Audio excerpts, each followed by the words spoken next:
dedication. So.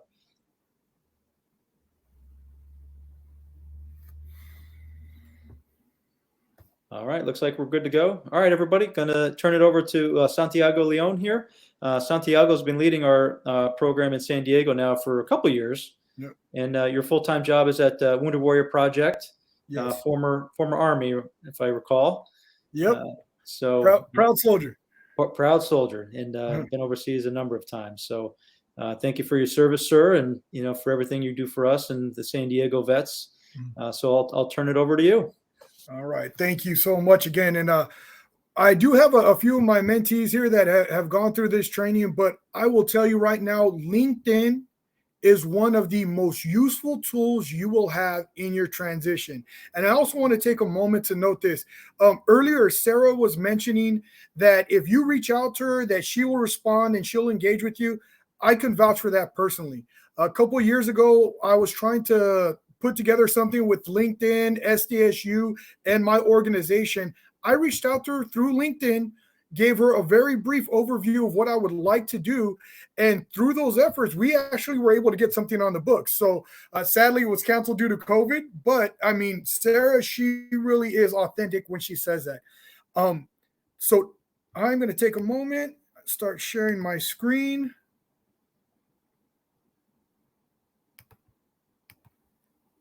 All right, so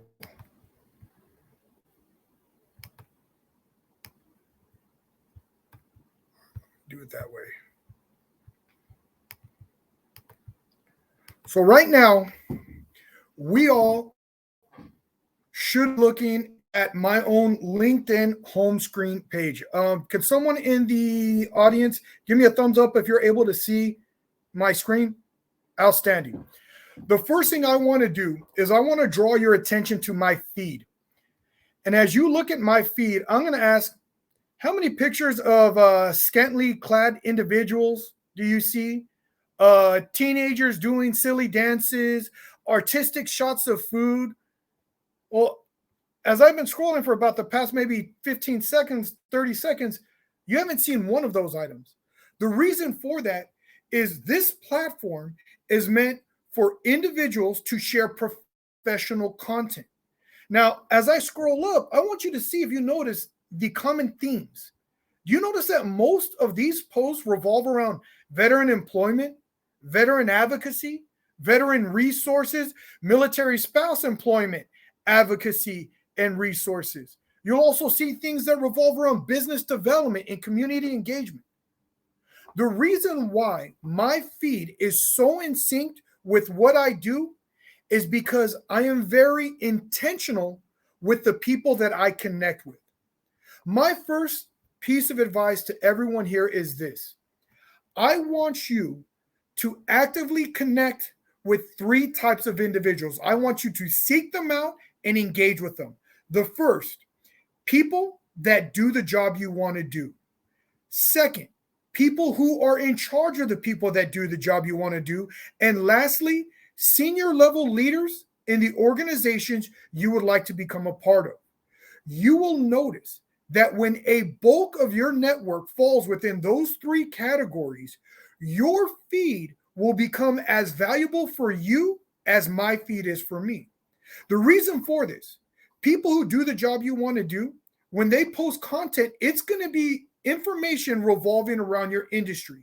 Things like when new systems or technologies are being introduced in your field, when there's conferences that are coming up, when there's new programs or trainings that they're taking, you're going to be able to see those items and take advantage of that information. When you connect with senior level leaders, they tend to share content at a macro level. They'll share content revolving around things like when they've been awarded a new major contract, when they're expanding into new regions, when they're opening new offices. And for us, as savvy job seekers, when we see these items, we're able to take advantage of it. Because if there's an expansion, if they're opening a new office, well, reasonably, they're going to need to increase their staffing to meet the needs of that new contract or the new desks that are opened up by that office that they've created. My second piece of advice to you all is this. I want you all at a bare minimum to log on to LinkedIn at least 3 times a week. And each time you log on, I want you to like and comment on at least 3 to 5 people's posts. And if you find a piece of content that is extremely valuable, I encourage you to share it. This is going to help you in 2 distinct ways. The first, LinkedIn will tag you as an active member. I'll give you a very brief scenario to explain what this actually does for you. Let's say that you and I are both project managers. We have the same background, experience, education. The main differentiation is that you go on as often as I encourage you to, and you're as active as I encourage you to, whereas I log on, let's say maybe once every other week, sometimes only once a month. And when I am on the platform, all I do is go to the job tab, check for the jobs, and then log off. If a recruiter were to look for project managers in our region, both you and I will appear on that recruiter's list. However, where we appear is going to be vastly different. LinkedIn, knowing that you are an active member, is going to purposely add you higher on that recruiter's list and just as purposely lower me on that list. They do this to protect themselves. Recruiters have to pay a nominal fee to gain access to the recruiting feature. And can you imagine if that recruiter were to reach out to me first and I take close to a month to respond to that inquiry? That recruiter may start questioning the ROI of investing on this platform. They want to avoid that. And they know that if they were to reach out to you, there is a high probability that you are going to respond to that inquiry that day or at latest the next, which means that recruiter is going to see the continued value of using this platform. The second way being this active is going to assist you can be found in this section right here. Do we see where it says who's viewed your profile? This number represents the most recent individuals that have viewed your profile over the last 90 days. So why do you care if people are viewing your profile?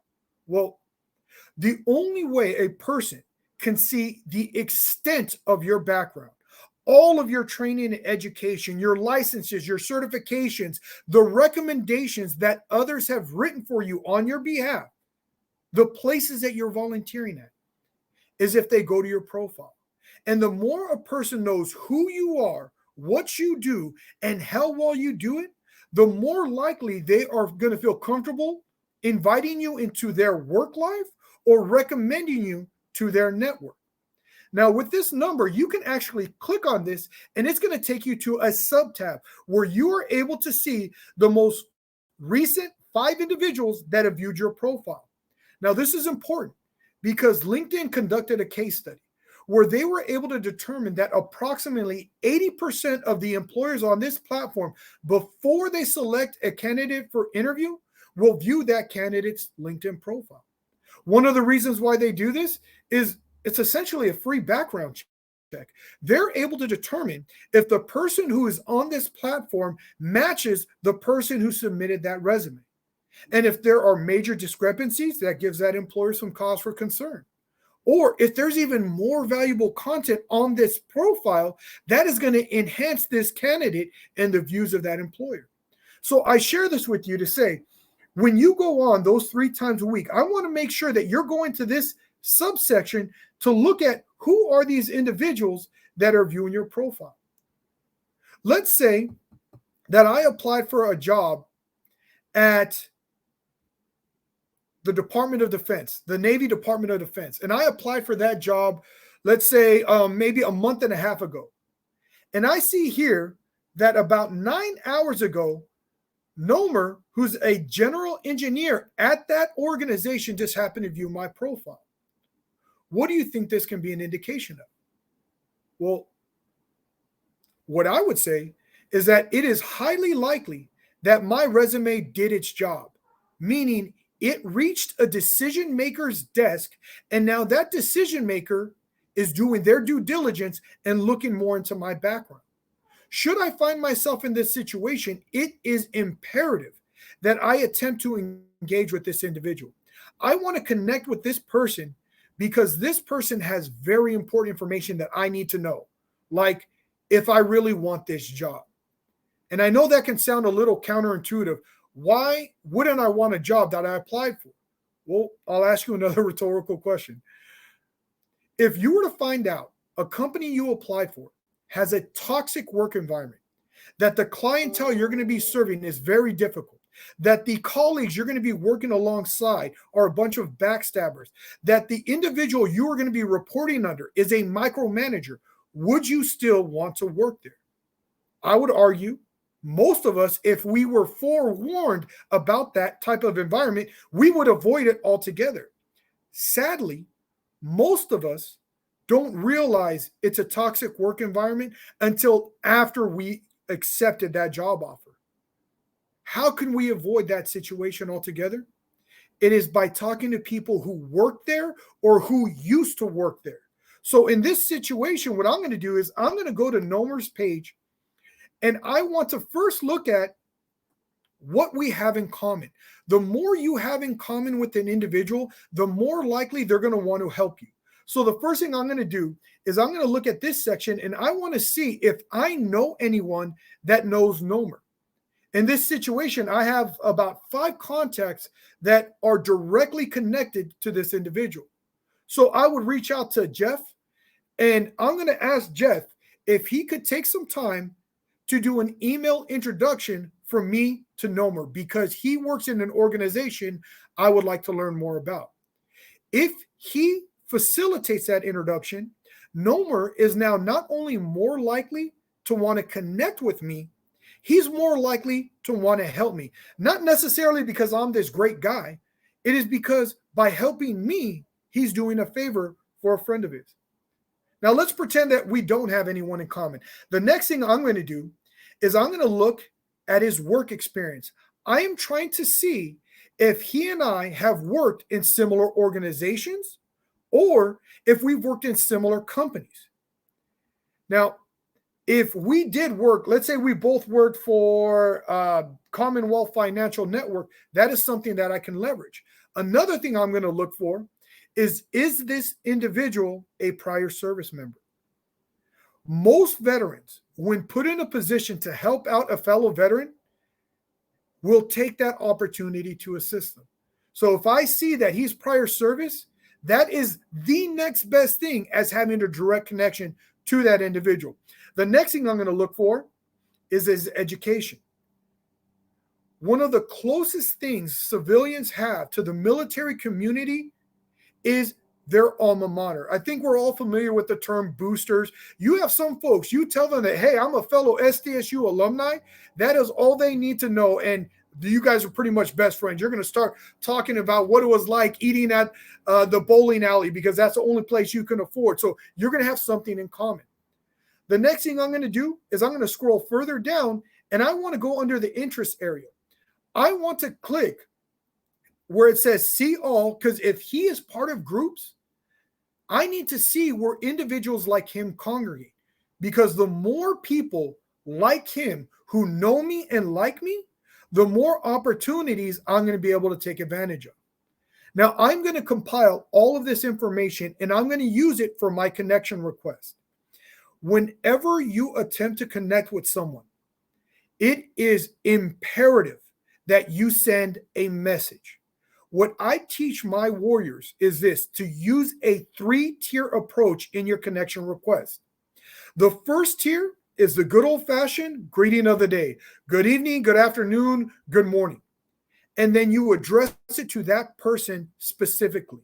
By doing this, you are showing them that you are a live person. You are not some sponsored ad. You are not a bot. You are a person connecting to them in real time. The second tier is to lead off with what you have in common. So in this situation, Nomer and I went to the same college. So I would say, good afternoon, Nomer. I see that we are both SDSU alumni, and you recently viewed my profile. If he and I were both part of the Army, I would say, good afternoon, Nomer. I see that you and I are both Army veterans, and you went to the same SDSU, and you recently viewed my profile. If all we have in common is that he viewed my profile, then that's all I'll mention. I see that you recently viewed my profile. And then the final tier is a statement of action. I would like to connect with you and set up a 15 to 20-minute phone call where I can, and then what you want to get out of it, where I can learn more about your organization, where I can learn more about your transition out of the military, where I can learn how you were able to leverage your education to establish yourself in the industry that you are in. I am not going to ask him to advocate for me for the job that I applied for.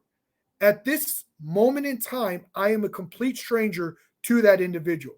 And I will ask every one of you here, what is the likelihood of you being willing to advocate for someone that you have no background on? Most of us would not take that chance because we understand that our reputations take a lifetime to build, yet only a moment to lose. We would not advocate for someone we don't know because if they perform poorly, we are going to look just as bad as they do for referring them. So what we need to do is we need to start building our professional relationship with these individuals so that way they do feel comfortable at a point to become our internal advocates. Because once again, in this scenario, I applied for a job at his organization. So when you do this, you are able to set yourself apart from everyone else that is applying for that job. I'm going to bring you back to the Who Viewed Your Profile tab for another reason. Not only do I want you looking for individuals that have viewed your profile from a company you apply for, I also want you to take time to look at the job titles and the companies of the individuals that are viewing your profile. The world of work is so immense that there may be industries, companies, or roles out there that you would thrive in, that you have no idea even exist. And I love using myself as an example here. If you would have asked me after my final deployment to Afghanistan back in 2011, what are the chances of me getting a job at a VSO where one of my primary responsibilities is a job coach? My response to that question would be, what is a VSO? I had no idea that this industry even existed, let alone this role. It was only through my own career exploration that I stumbled across this type of work, fell in love with it, and then did what I needed to become so competitive that I was able to get a job in one of the largest veteran service organizations in the United States. So if you come across Teresa and you have no idea what a DoD acquisition senior program manager does, this is a golden opportunity for you to attempt to connect with her. Say, good evening, Teresa. I see that you recently viewed my profile and you are a DoD acquisition senior program manager. I would like to connect with you, set up a 15, 20-minute phone call to learn more about what is it you do? How did you get into that field? Do you like it? Or you may have no idea what people at Henkels and McCoy do. Now I'm going to reach out to Joseph and say, good afternoon, Joseph. I see you recently viewed my profile and you work at Henkel and McCoy. I would like to connect with you and learn more about what your organization does. All right, let's go ahead and go back to the home tab. An area that is important to note is your header section right here. You need to have a photo of yourself in professional attire wearing a smile. You are much more likely to be viewed if you have a photo up there. And our presenters earlier mentioned as well that if you don't have a fully developed profile, that they start worrying about who is this individual trying to engage with them. Now, professional attire can be very subjective because what's professional for one industry can be vastly different for another. Let's say I'm a CNC machinist. Now, does the guy in that photo look like he can handle a CNC machine? That he knows what manufacturing industries need? No, I would argue that that person doesn't look like he likes to get his hand dirty. Or how about this? What if I was a financial advisor?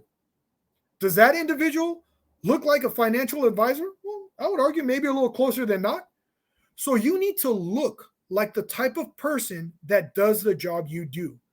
On LinkedIn, you are creating a professional image, and everything that you put on this platform needs to reinforce that image. I want to draw your attention right next to my name. I have an acronym there. That acronym I place there strategically. Those in my industry, other workforce professionals, when they see that acronym, they know it stands for Certified Professional Resume Writer. They know that for me to even petition to take that certification test, I needed to work in my field for a minimum of 5 years. And to have earned that certification, I had to pass a 3-series test scoring a minimum of 80% in each category. So what does that acronym do for me? It substantiates my claim of being a workforce professional. So should you have a degree, a credential, a licensure that reinforces your ability to do the job you claim you can, it needs to be up there. So if I'm a project manager and I have a PMP certification, that needs to be up there. If I'm in logistics and I have that Lean Six Sigma, green belt, black belt, that needs to be up there, because you cannot guarantee that people are going to view your profile, but every time you like and comment, your header is being shared. So people will be able to see who you are and what you do. Another thing that was mentioned by Sarah is making sure that you have your military affiliation up there. So at the very tail end of my header, I identify myself as an Army veteran. If you do not have that up there, you have to think of the disservice you're doing yourself. By having your status up there, this connects you not only with those that have served in your branch of service, not only those that have ever worn the uniform, you have to think of the military connected population, the military spouses, significant others, the mothers, fathers, brothers, and uncles, those that may be influenced by the fact that you served. This gives those that are looking to hire veterans the opportunity to find us. And I even encourage our military spouses to put that their military spouse up there as well, because that will help garner some positivity, the fact that they're that military spouse. Another thing that I want to point out that is very important is for you to share content. There are 3 types of content that I encourage you to post. The first, anything that has to do with your professional development. Secondly, anything that has to do with your community engagement. And lastly, anything that has to do with your industry. When you stick to those 3 topics, you are going to be able to avoid a lot of the cancel culture that exists out there. And it will also help you reinforce this professional image that you're trying to create. It is also important to note that on LinkedIn, you have the ability to tag. So like on the Instagrams and the Snapchats and the Twitters, you have the ability to use the @ symbol and then tag in a person's name or a company name. Well, you have that feature here as well. And I'll show you a very brief example of a professional development post. Recently, I completed my master's program. And what I put was this right here. I just finished putting the last period on the last sentence, on the last paragraph for my final capstone project for my master's program, and then I tagged Michigan State. I also included the individuals that acted as my mentors, my guides, my shoulders to cry on while I was going through this program. I involved them. I included the resources that I used to help me get through this program. So this one post garnered over 5,500 views. And once again, who cares? What does this mean?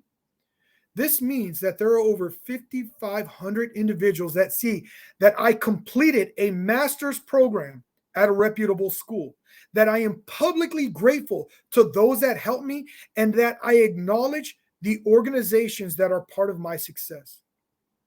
I cannot tell you how often I see on resumes that people identify themselves as driven, as leaders, as someone that is engaged. Those words are valueless. When you do items like this, you show them that you are driven, that you're not resting on your laurels, that you are looking for ways to improve your skill sets and your value to those around you. The same thing goes true with community engagement. I know a lot of folks think that why am I going to try to highlight myself when I'm volunteering somewhere? Well, you have to think about what that does. When you share what you're doing here on 4Block, that increases 4Block's footprint. There may be individuals out there that have never heard about 4Block before. And by you taking a photo of yourself participating in an event like this, now an individual may see that and say, what is 4Block? They click on that link. And next thing you know, they're in the next cohort. So by you highlighting your community engagement, it's not spotlighting you, it's helping you get the word of the organizations you're supporting out there. We're going to go ahead and move on to the My Network tab. One of my biggest pet peeves is when someone tries to connect with me and they don't tell me why. I have no idea of their intention. And at this moment, I only have two options here. I only have the ability to ignore or accept their request. So usually I get asked, well, then shouldn't I accept everyone that tries to connect with me, right? The larger my network, the better, which is a huge misconception. A quality network will trump a quantity network every day of the week. Then I get asked, well, should I ignore them then? And I say no, because not everyone has gone through a LinkedIn training before where they understand the importance of sending the message. So what I show them is this. If you go to where it says see all, you have another feature that appears. I now have the ability to message this individual. And the message I send to everyone that doesn't message me first is this. Thank you for requesting to connect. How can I help you? I give them 5 business days to respond. If they do not respond within those 5 business days, I ignore their request because their lack of action tells me they're a garbage contact. And I know that sounds harsh, but we have to remember what happened in this situation. This individual saw something on your profile that led them to say, I want to connect with this person. So why would they not engage with you when you try to start a conversation with them? That tells me this person is more focused on getting LinkedIn numbers as opposed to building a quality network.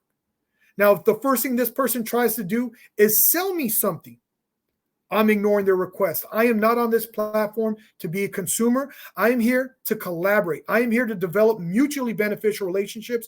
I'm not here to be your next sale. Now, by using this method, it will help you build a quality network. Now, I wish I can tell you that this will help you weed out everyone that is not here for the right reasons, but that's not the case.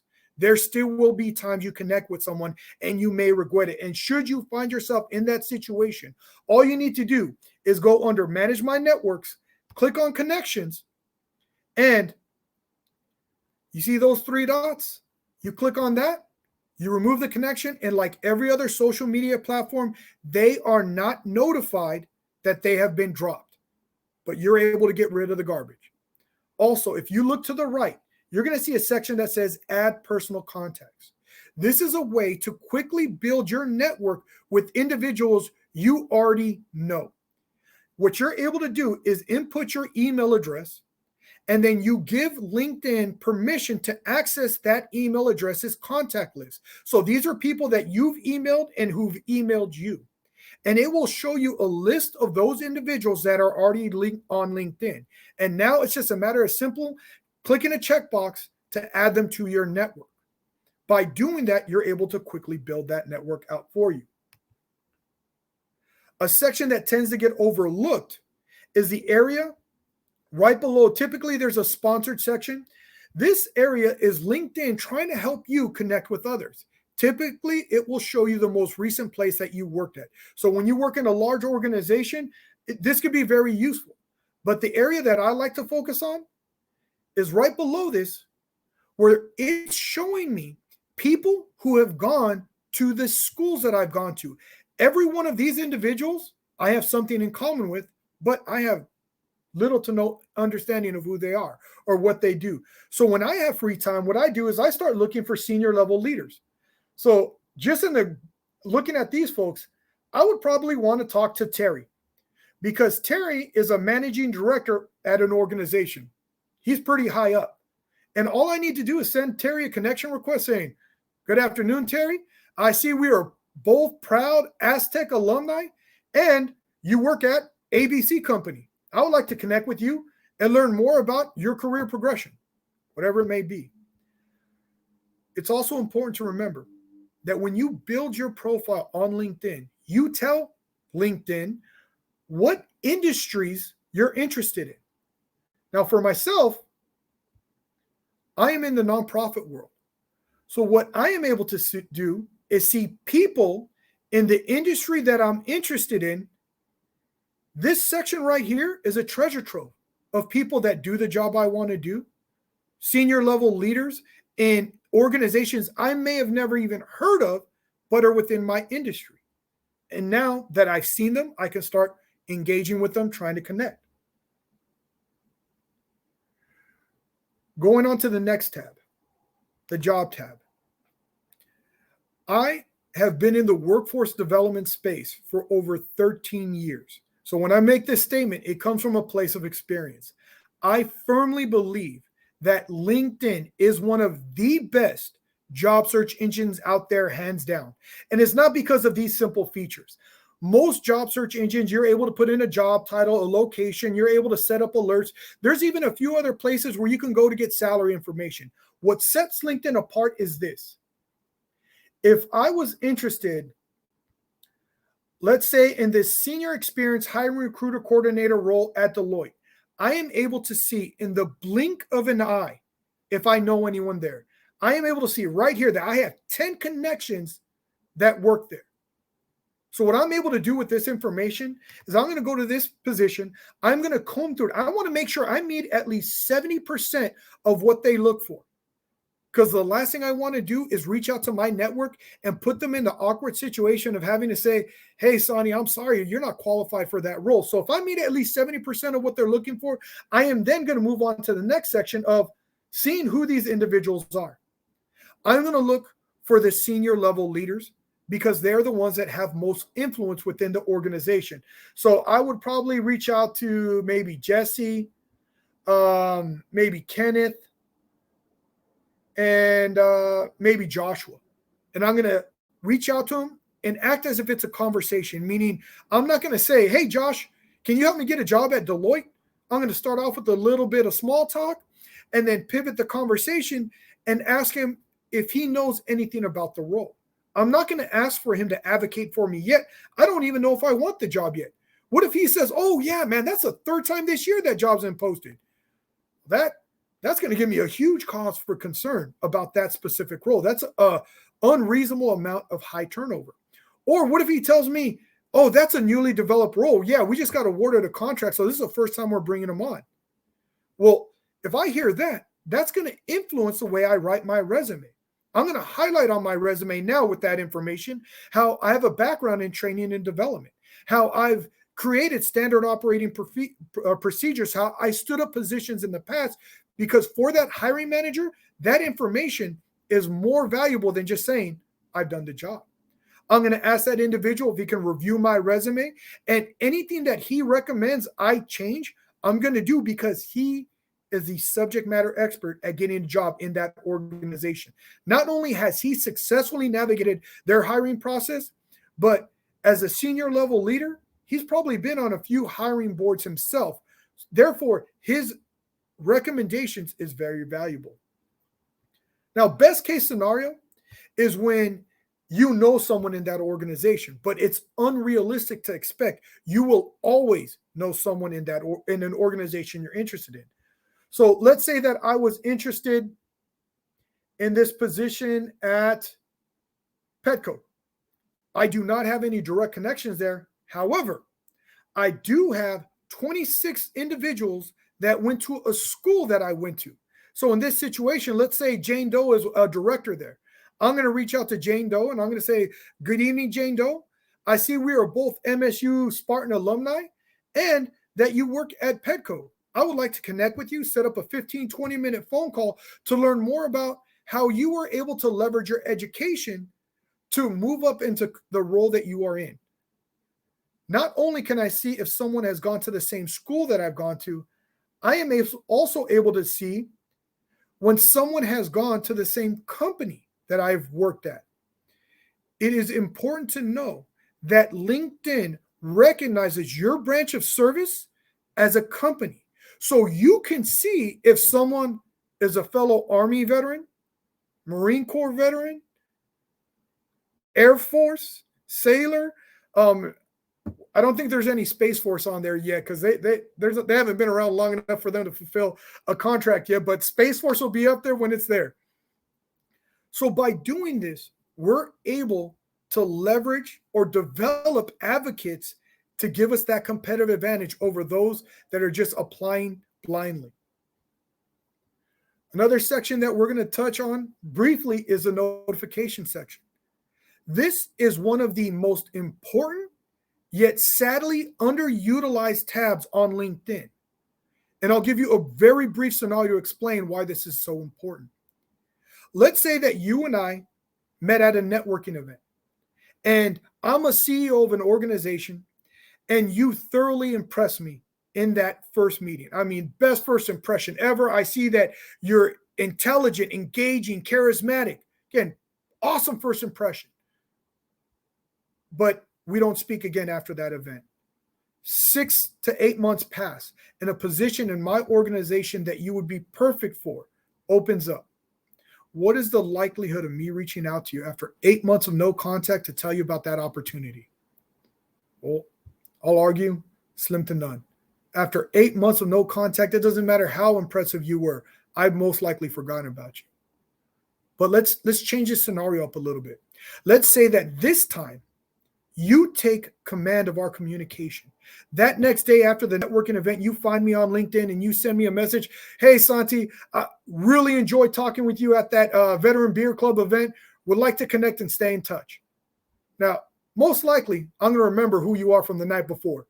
And I'm going to respond to that request with definitely, yes, let's stay in touch. And now every 4 to 6 weeks, you reach out to me just to send me a message. Hey, Santi, how's everything going? How's the family? How's work? Any new projects? And I'm going to respond in kind. Everything's going good. Because whenever you ask someone how they're doing, isn't the polite thing to do after you respond, say, well, how are things going with you? And now you're able to inform me, you know what? Everything's going great. I just started a Onward to Opportunity PMP project certification program. So I'm really engaged in that, learning a lot. And then another 4 to 6 weeks pass. Just finished my PMP certification. You know, how are things going with you? 8 months pass with those type of interactions. That position opens up. How likely am I to tell you about that role now? Well, I'd say highly likely, because you maintained the communication between us. That 4 to 6 week window is ideal. It is long enough where I don't feel like you're stalking me, but not so long that I'm going to forget who you are. I'm going to bring us back to the notification tab. On the notification tab, it gives you information like when someone has a birthday, when someone has a work anniversary, when someone started a training program, when they complete a training program. All of these are golden touch points for you to reach out and maintain your relationships with your network. Simple message of happy birthday. I hope your family spoils you rotten. Congratulations on the work anniversary. I wish you many more years of success. Not only that, you're also able to see when people start a new position. As a reminder, I encourage you to in the beginning to connect with people that do the job you want to do. And let's say that I'm a student developer assistant and I connected with Ashley when she was working in a different organization. And I see now that she started in a new position. That is very important for me as a job seeker because there are 2 potential opportunities for me here. The first may be with the organization she is currently at. The fact that she just got hired may indicate that her organization is in a hiring phase. The second potential opportunity is in the organization she just left, because for her to start a new position, she had to leave the position she was in. So what I'm going to do is I'm going to reach out to Ashley and I'm going to send this message almost verbatim. Congratulations on the new position. How did you hear about the role? Was the interview process tough? And was it difficult saying goodbye to your previous employer? Each question is going to give me valuable insight. The first question, how did you hear about the role? Well, if she has an inside connection that assisted her in that process, that inside connection can become my connection with a simple introduction email. When I ask about the interview process, I'm going to find out, is it a single tier interview or a multi-tier? Do they do panel interviews or one-on-one? Do they ask behavioral-based questioning? The more I know, the better I can prepare should I find myself in an interview there. And the last question is going to tell me everything I need to know about her previous organization. She may have been a little apprehensive about telling me what her work environment was when she was working there, but now that she is free from there, she will tell me if she hated working in that place. She may tell me, I couldn't wait to leave that organization. It is a sinking ship. I have no idea how they're still in business. Well, that doesn't tell me that that's a good place to work at. Or what if she tells me, you know what, it's an awesome organization. They were very flexible, but I recently relocated. Or this position was something that I've been waiting for, or this opportunity was something I couldn't turn down. There's 1,001 reasons why someone leaves a good organization. And if it is a positive organization, then my next follow-up question is going to be, do you know what they're doing to backfill your role? I want to find out if they have internal candidates applying for that position. If there are, I am still going to apply for the job, but I am going to manage my expectations. It is very difficult, not impossible, mind you, but difficult to beat out an internal candidate. So if I get to the interview phase and they don't select me, I'm guessing they went internal.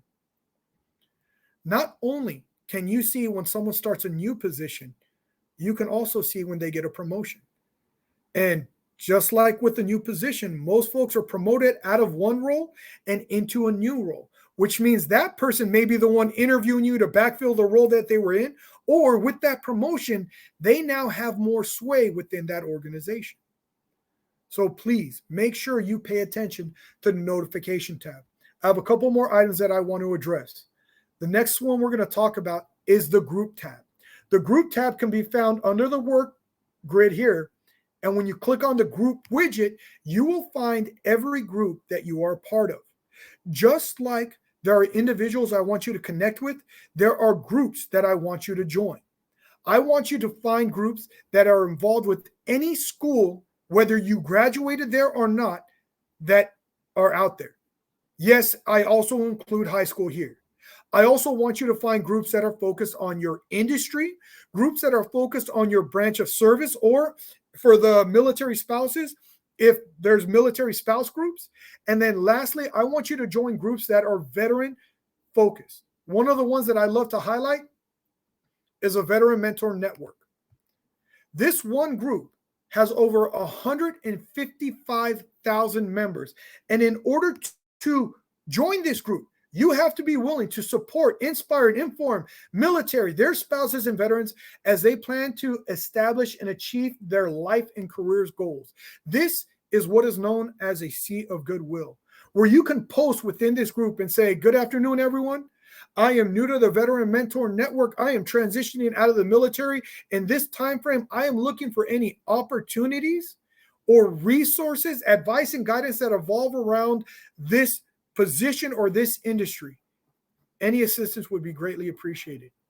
And these individuals will start engaging with you, saying, hey, you need to talk to this recruiter. Look into this program. They can help you with this certification. I heard this company is hiring, and you're able to find that all through here. Another thing that you're able to do is you're able to access these 155 members simply by clicking See All. And what you're able to do is you're able to see every one of these individuals. Now, the problem with this group specifically is that with over 155,000 members, I don't know about you all, I don't have time to dig through each one of these individuals. What I want to do is I want to find decision makers.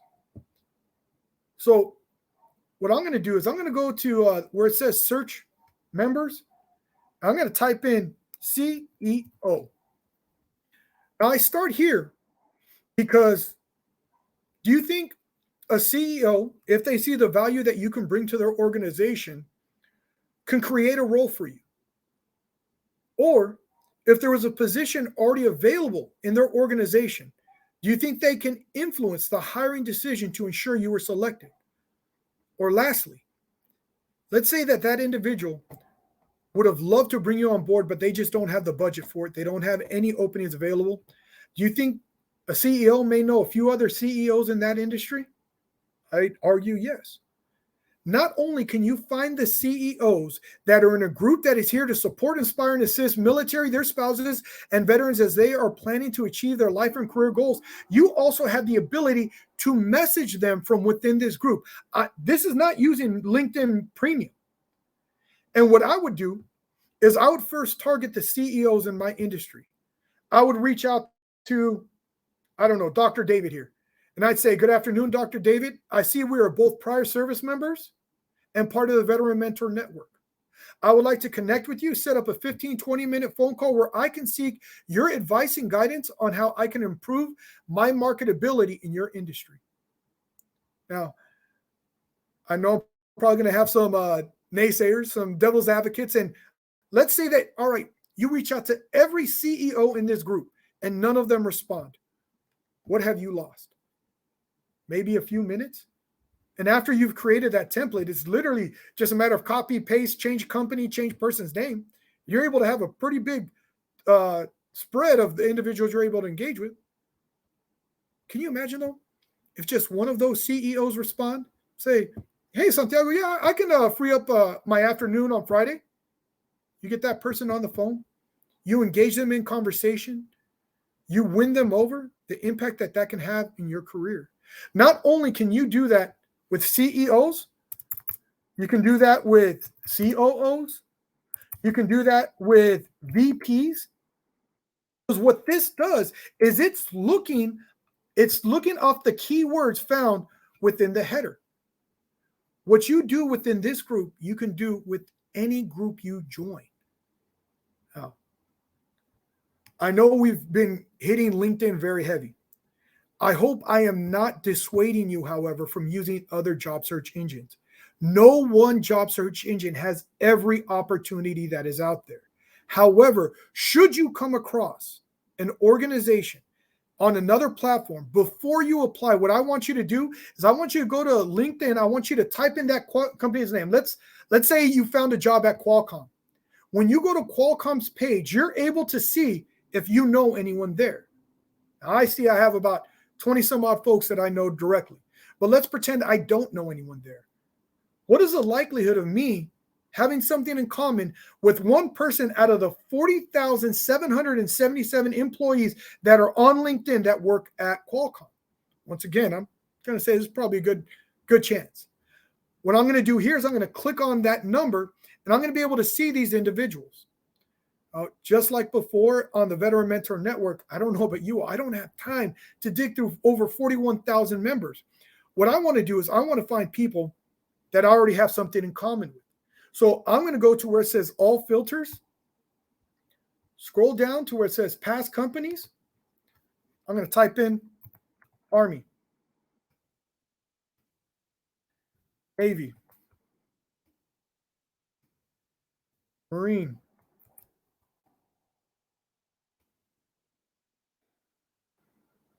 show results. We went from over 40,000 to 123. All right, that's still kind of a lot of folks. You know what? I only want to go find those that I can take out for a potential cup of coffee when everyone feels safe. So I'm going to go to locations. I'm going to select my metropolitan area as well as my county area. All right, went down to 91. Still kind of a lot of folks. You know what? I want to hone this in a little bit more. I want to find those that I have even more in common with. So I'm going to go to school. I'm going to type in SDSU and MSU. 9. We went from 41,777 to 123 to 90 something to 9. This is a workable group. Once again, going to look for senior level leaders. So I have a director here, senior director, senior tablet. So I'll probably reach out to Carl. I'm going to send that connection request. Hey, Carl, I see we are both prior service members and MSU alumni. I would like to connect with you, set up a 15, 20-minute phone call to hear your transition story, how you got out of the military and moved your way up within Qualcomm. Now, the last thing that I'll bring up is this: the importance of recommendations. All right. The more recommendations you have, the easier it is for others to see the value that you bring, because this is other people telling you what amazing person you are. So one of the best ways to get a recommendation is to lead off by giving a recommendation. So let's say I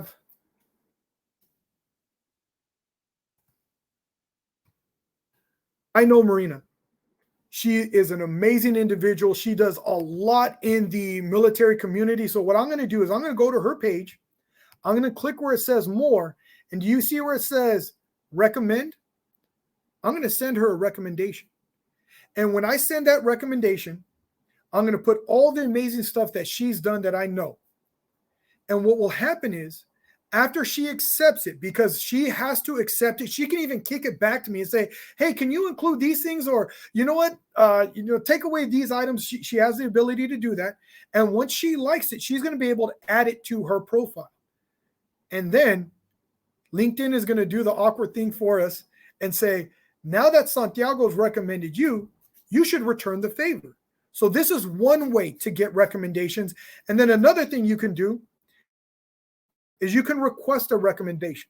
So Marina and I, we've partnered on a few different programs in the past. So I can say, hi, Marina, can you please send me a recommendation for the time we worked on this project and how these were the results?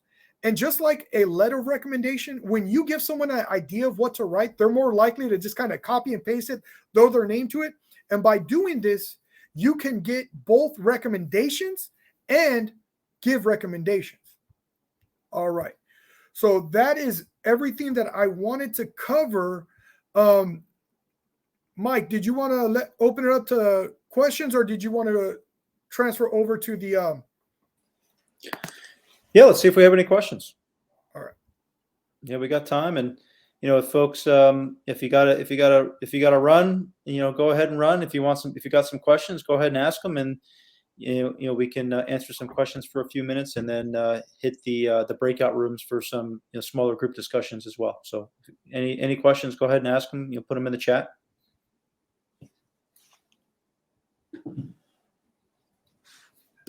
Is everyone in the cohort connected to one another on LinkedIn? Good question. How important are endorsements? Good question. All right. Santiago, can you see the questions?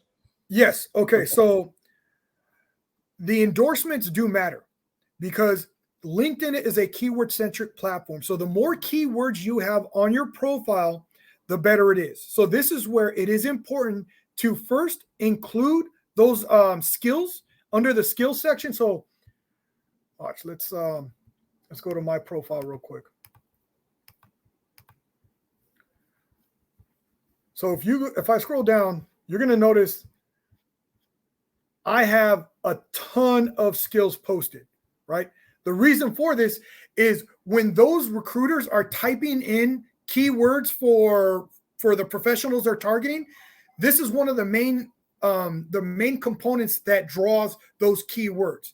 So when you are looking at individuals that do the job you want to do, make sure you see the skills that they have, so that way you can add them to your profile if you've done them. Another thing, it does not look good if you have, let's say, 500 plus connections, and on some of your connections, you have no one endorsing you for it.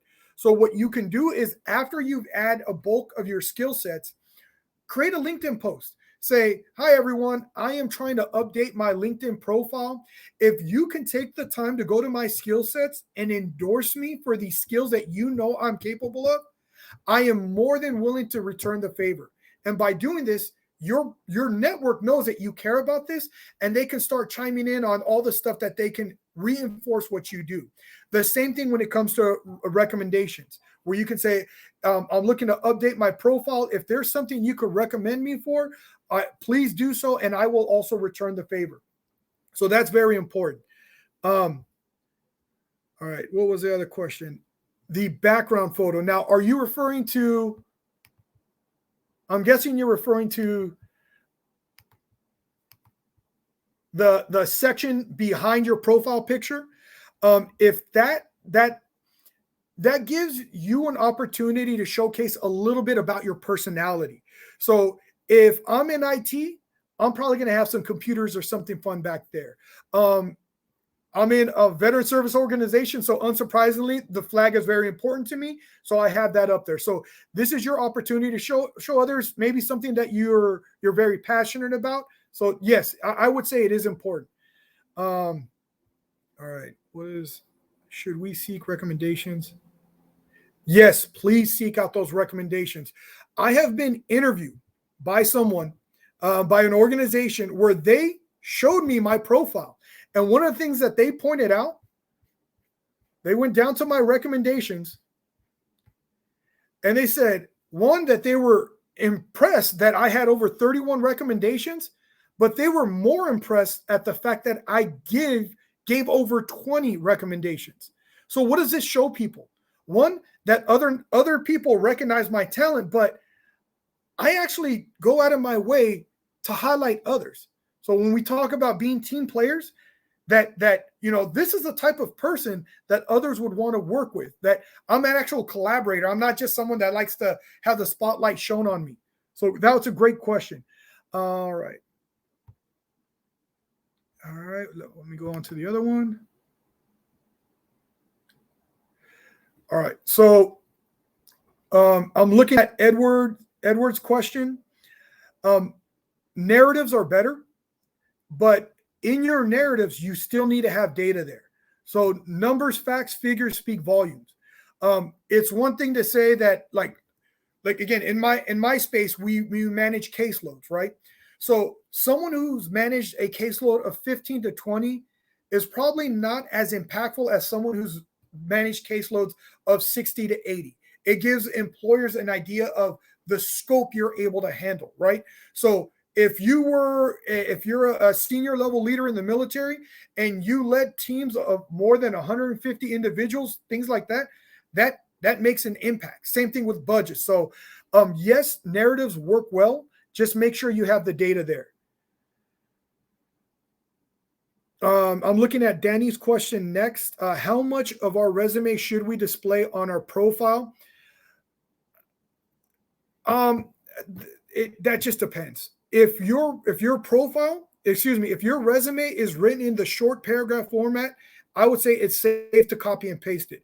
But if it's all bullet points, that's where, remember, this is your opportunity to tell a story. So you want to make sure your story is being conveyed. All right. Okay. Any other questions before I hand it back over to Mike? I also want to make sure that you know that you can always ask me questions, but Marina, she is also a whiz at this as well. So you have a few subject matter experts in this group that you can reach out to for LinkedIn questions as well. All right, Santiago, you motivate me, my friend. Great class. Appreciate it. Thank you. Appreciate it. So, all right, everybody. So we'll just head back to the to the breakout groups if you want to hang out. So we'll spend some time with you. If not, have a great night. I hope you found this class worth your time, and we'll connect with you throughout the week.